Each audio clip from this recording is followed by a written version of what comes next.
Demonoid. And what is even a demonoid? Oh, hello. I got a note.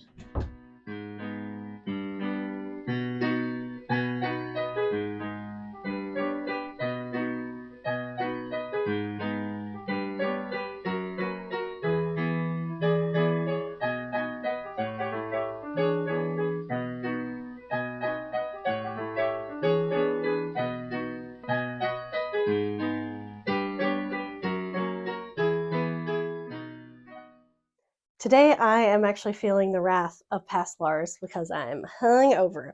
So she owes me an intro. Let's see what she wrote about today's project. Mending has a reputation as a dry, prudish schoolmarm, and today I want to explore a way to whip those glasses off, loosen that bun, let down that hair, and gasp, she's gorgeous. Mending is gorgeous. Okay, I thrifted a pair of vintage satin pants with a rip at the knee, and I'm going to patch it with a color block satin quilted knee patch. Let's take a look at the ingredients. Pins, a cutting utensil, tailor's chalk, a stencil, some fabric, quilt batting, or fusible interfacing, an iron, and some trousers. I just thrifted these gorgeous satin pants, and not until I got home did I notice that there is a little rip right at the knee. And so this obviously happens all the time when I'm buying vintage. Well, that it's flawed, but then often I don't notice and I buy it and I'm like, whoops. But it's kind of fun to come up with solutions. That's kind of what we're doing here. So when I was trying to figure out the best upcycle for these, I was like, I mean, of course, there's like number one, right? Just live your life and wear the pants and it's fine. But I thought it might be interesting to do a knee patch, so almost like an elbow patch on a blazer, but knee patch. And since they're satin pants, I'm like, maybe satin and maybe quilted. So that's what we're going to do today. And this technique that we're going to do could definitely be used as an applique, a lot of variations that we'll probably make other videos about. So I don't want to give away too much. I'm going to leave you edging for all the variations that are possible. Or should I not talk about edging? We've pretty much set the tone in this. I mean, it's not it's like an existential edging. It's a creative edging. You know what I mean? The technique we're going to use could definitely have other applications that we'll do other videos about, I'm sure. But today, I'm going to be laser focused on knee patches, okay? I thought these were such a lovely shade of blue, but I'm going to have to do a contrast color blocking situation because I don't have any fabric that's this exact color. I have this other pair of satin pants that I bought at some point that were too tight. And so I was like, ironically, I'm going to be using other satin lounge pants to make one of the patches for this pair of satin lounge pants. So this is sort of a, what is this color? Apricot? Yeah. Apricot? Oh. I don't know. Yeah. Anyway, and I would say apricot because that sounds classy. So I've got this. I'm going to using that. And the other color, I had to do like a dry run yesterday just to see that this was possible. So Avon wouldn't be here for 5 hours as I figured this out.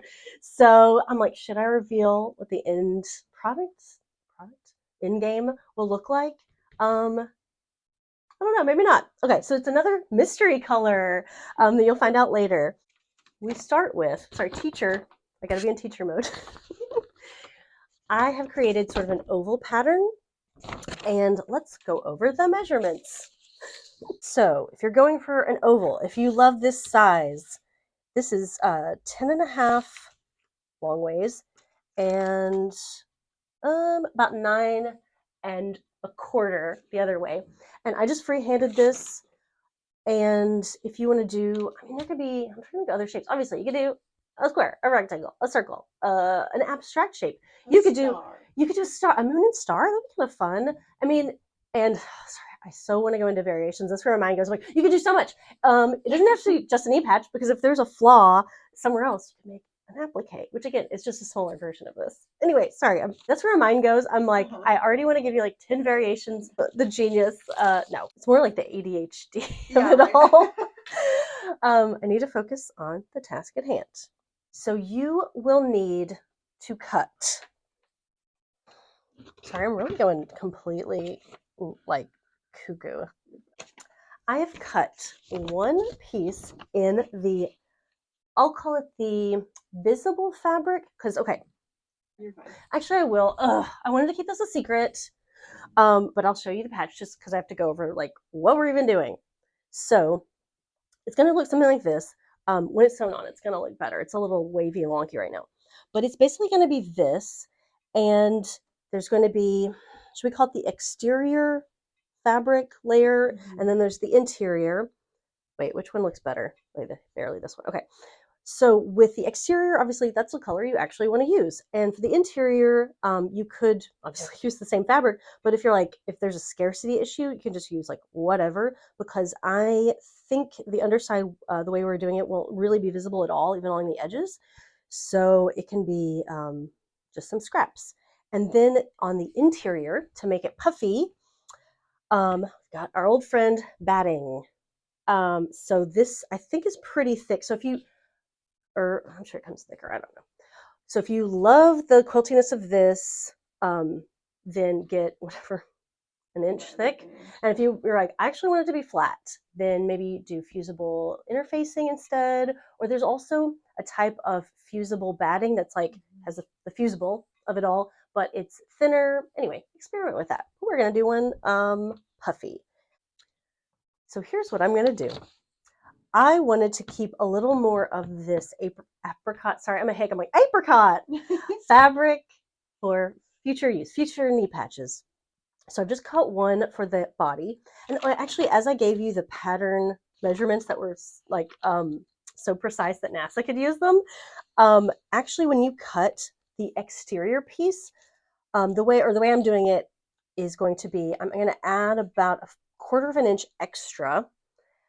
There is a seam allowance issue with this as far as how it's, you know, when you cut something, seam allowance shrinks down. We know this. But with this procedure, I'm going to use the little trick that is, I'm going to cut the exterior piece a little bigger so that way it kind of like folds back. And instead of like, sometimes when two pieces, interior, exterior, sewn together, same size, you have to really work with like that seam is right around the edge, and then it's just kind of like a mess and it's a headache or whatever. So this way, it will be a headache while you're sewing it, but it'll look better. The exterior piece will be a little bit bigger, so that way when you sew it, it will kind of flip back a little bit. It'll look better. So there's that exterior piece that's cut a little bit bigger than the pattern. I'm going to use this, I was wondering, because I did, obviously it's the same fabric. This is a woven fabric on both sides. I'm wondering, I don't know if this would help me at all. I've got this knit I was going to maybe use, because this is just like a cheap polyester that I don't know if I'll ever, I just had a scrap of it and I was like, actually I'm lying, I have like a whole bunch of it I bought and I was like, I'll be using this, and I'm like, why did I buy a bunch of polyester? And I'm like, oh, this is going to be, I don't know, you just get excited and then you get home and you're like, what is this? I'll make scrunchies if I need to. I'm like, girl, I'm going to make 300 scrunchies. I'm going to go into a scrunchie making business. I'm going to build an empire. Okay.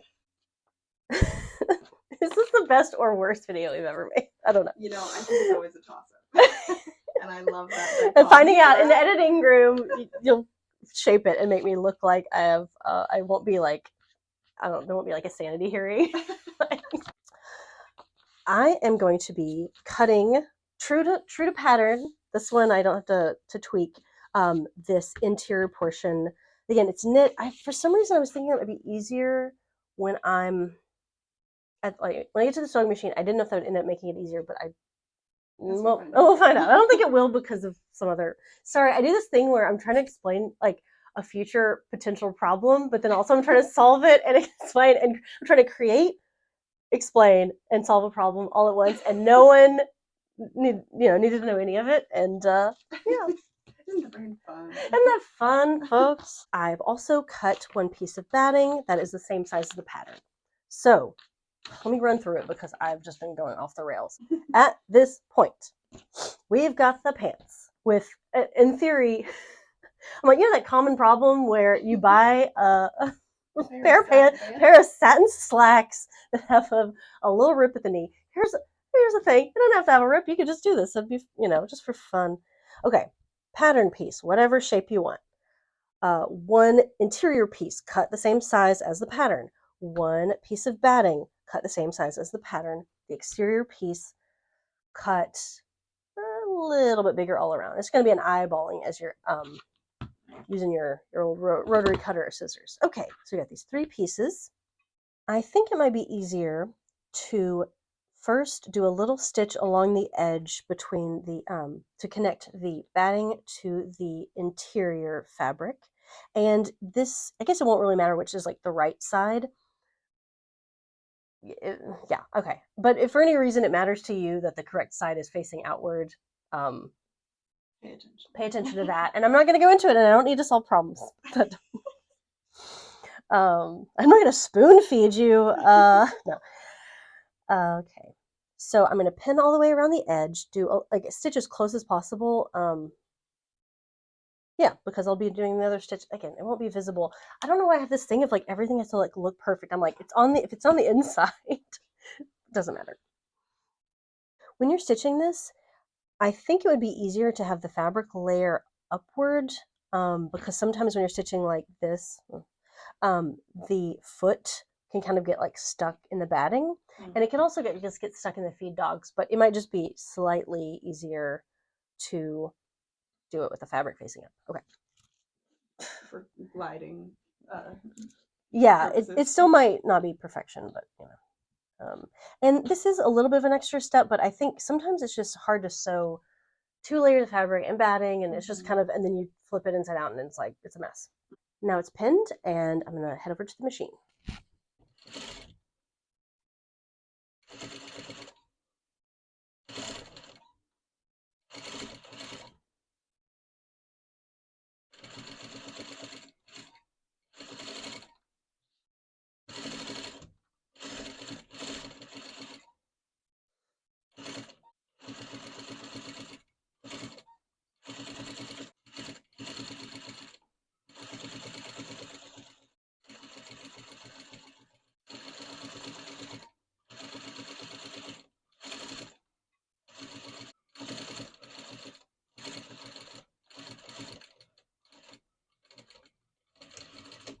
I've sewn around the edge. Now it looks like a fun like button I want to push.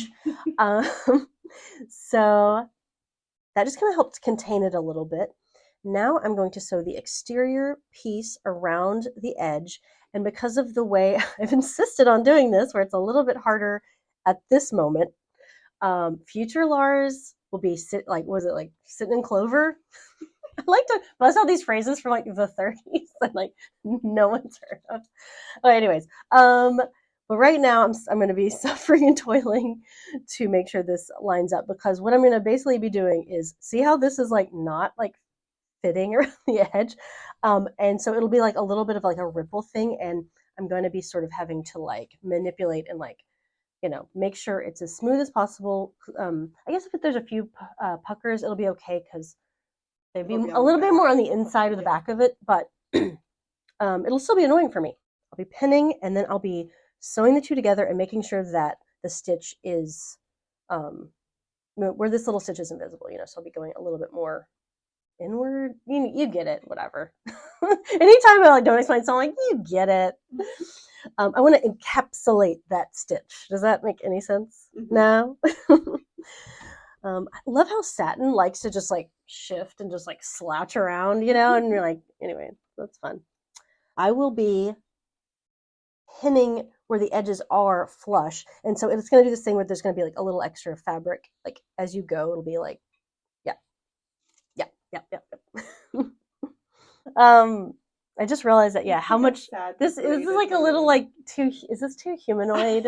I'm sorry, I've gotten into a trap where I'm just, okay. Well, now I'm sort of like, well, should I just like have 2 little faces? I'm like, yeah, this looks just like me. It's like I'm looking in a mirror. I pinned it flush all the way around, and then I've got this little extra, which will be helpful later. With this fabric, I want the shiny side visible, so I put the pretty side on the inside, so the wrong side, the corrupt side facing me, and and on the other side, it's the batting side. So the two pretty sides are inside. um, and I will be flipping this inside out. So I'll be like, so these edges are flush, and you notice there'll be these little puckers that we'll kind of be dealing with later. I will be leaving a little section about maybe 3 inches or so unsewn. So I'll be sewing all the way around and leaving a little section open, because that way I'll be flipping it inside out and then doing like the quilting stitching when it's, oh, sorry. Like a pillow. Yeah. Okay, see, why don't I just say that? I'm like, if you can even imagine what I'm doing, it's so like I'm playing 4-dimensional chess with myself, and both sides are losing. I will be leaving about a 3-inch section unsewn. So I'll be sewing all the way around, like starting, I think it might be easier to flip. It doesn't really matter because it's almost a circle, but anyways, on this longer section here. So I'll start about, well, I guess technically here, but start here, going all the way around, leaving that section, because I'll be flipping it inside out like a pillow. And then I'll be doing some hand sewing, and we'll get to that later. But anyways, just so you know, there'll be leave a little section unsewn open so we can flip it inside out. I've sewn it, and I went ahead and clipped it all around the edges, because sometimes when you have like a round object and you're flipping it inside out, and sometimes there can be all these little weird little points, and anyway, it just might make it a little smoother. We'll see if that does anything. So now I'm going to take this little opening I left and flip it inside out, and then deal with closing it. I fear that the seam allowance might be visible from the exterior satin side, because satin, it's like, it's toxic in that it will expose all your flaws. So I'm going to trim this edge a little bit. And even though I just clipped it, so it always feels a little redundant to clip and then clip and then trim. It's like, so just trim. But I'm but it's like spiritually you need to clip. I don't know. Depends, I guess, on how close to the edge we're gonna get. Let's see. And of course, I'm always like afraid I'm just gonna clip something like important, but we'll see. I'm not gonna clip the opening though, because I still like have to deal with closing that. So I'm just gonna clip the edge that's sewn, if that makes sense. Mm-hmm. And maybe this won't make any bit of difference.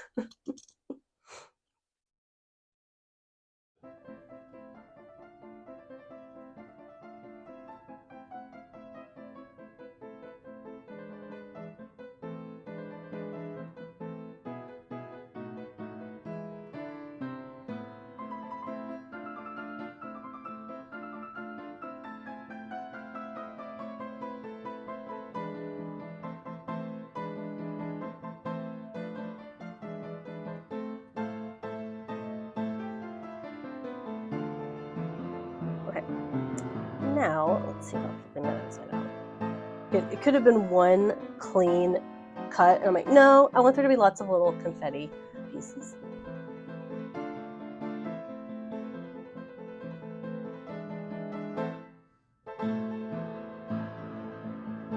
Yay!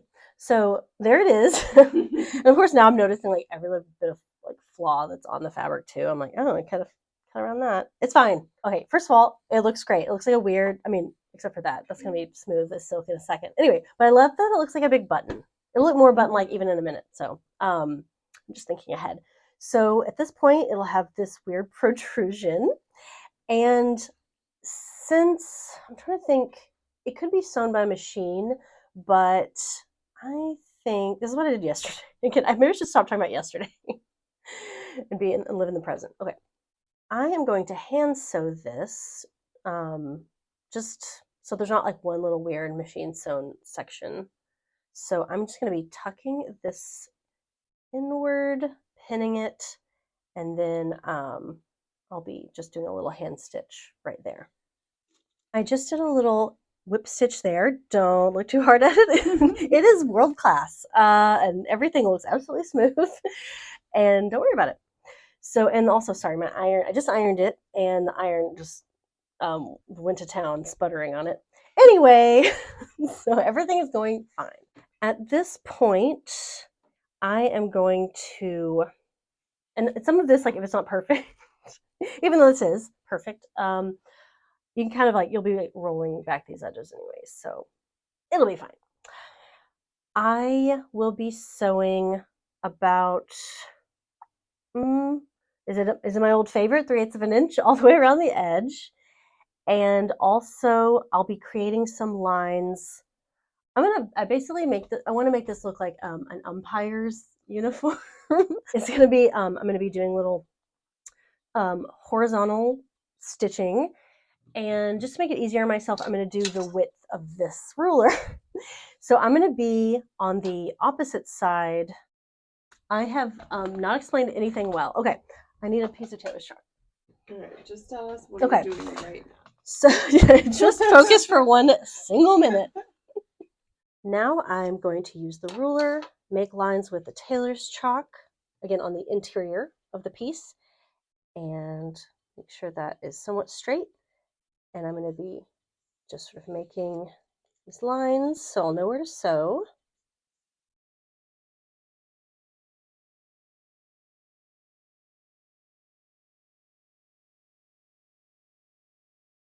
Somehow, even though I feel like I did it fairly even, well, not, but and like this side's a little bigger than, it's fine. Okay. I think I will first stitch around the edge 3/8 of an inch. That way we've got over this perimeter. I think It is, in this context, perimeter. it is perimeter. And I know it looks like really sloppy, but hopefully that will kind of smooth it out. And then we'll do so 3/8 of an inch around the edge. And then I will stitch all these lines, and it will look a little crazy, and it's going to smush, and it's going to be fine.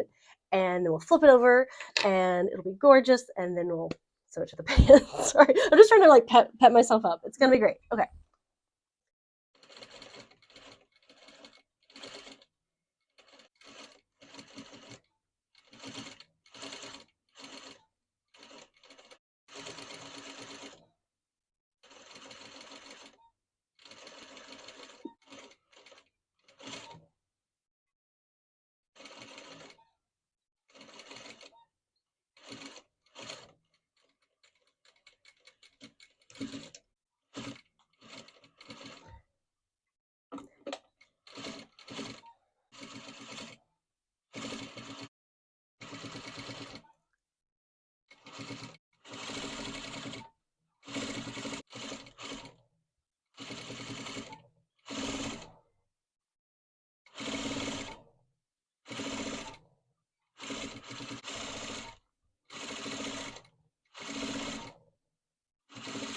I finished the stitching.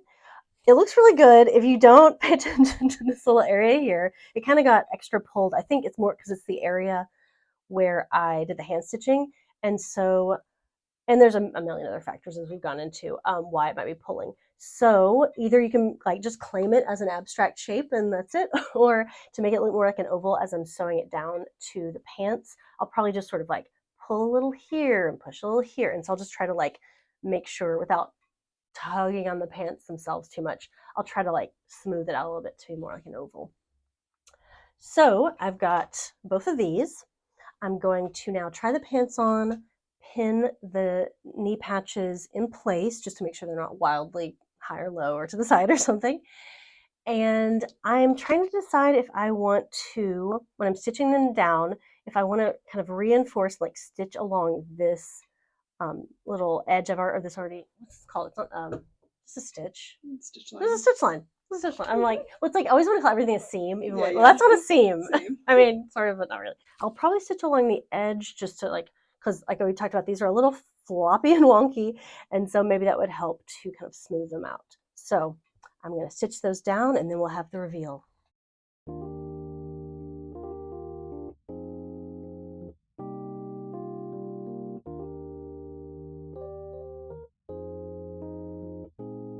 Well, I feel like the sexiest umpire at the baseball field with these pants. I love how they turned out. And something I did notice when I was trying these pants just now, there isn't so much a pocket here. It was just like an opening, so I have to add a pocket. Sorry. But Cut you off. The closet door is open. Okay.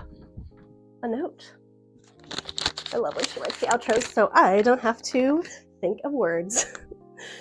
This rework could be translated to elbow patches, free-floating applique, or maybe your garment doesn't have a scratch on her and you just want to inject some color blocking or quilting. Well, that's one for the books. Now go on, you good thing. Yay, I don't have to think of an outro. I don't have to be clever. She wrote the outro. This is the intro.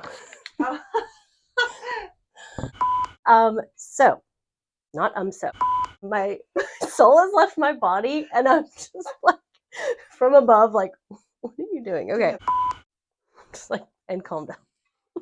Will you move those notes? Oh, yeah. You're like, what did I just say?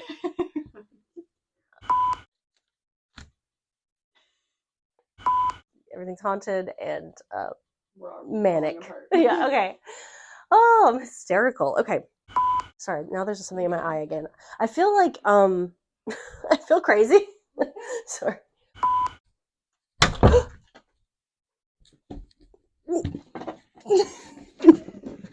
A note.